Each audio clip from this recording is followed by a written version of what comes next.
নদিয়ারই কল্যাণী শহীদপল্লীর ঘটনা, যেখানে বিজেপি কর্মীদের মারধরের অভিযোগ উঠছে তৃণমূলের বিরুদ্ধে।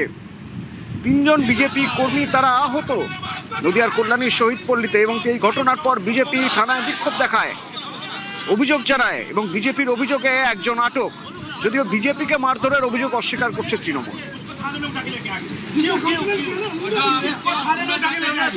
বাড়িতে ঢুকে তৃণমূলের গুন্ডা বাহিনী বাইরের থেকে নিয়ে এসে, যাদেরকে আমরা ম্যাক্সিমাম চিনি না, কিছু লোককে চিনি, এরকম কার্তিক, বিশু, শেখর, বুড়ো যারা পার্টির দায়িত্ব আছে, এরকম কিছু কিছু আর মস্তান আছে যেগুলো আতলামি করে সিপিএমের বলে আমাদের মেরেছে, তৃণমূলের বলে মেরেছে, এখনো মারছে।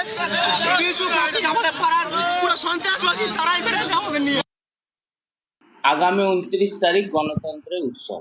আমরা যদি মারপিট করা থাকতো তাহলে সব জায়গায় ঝামেলা হতো। কি প্রথমে আমার কাছে যা খবর, প্রথমে বিজেপির ছেলেরা এক্সেস মদ্যপান করার পর তারা ওখান থেকেই জয় শ্রীরামের ধ্বনি দিয়ে প্রথম তাদের ঝামেলা নিজেদের মধ্যেই হয়, হওয়ার পরে ঝামেলা স্প্রেড করে যায়, পুরো এলাকাগতভাবে হয়ে যায়।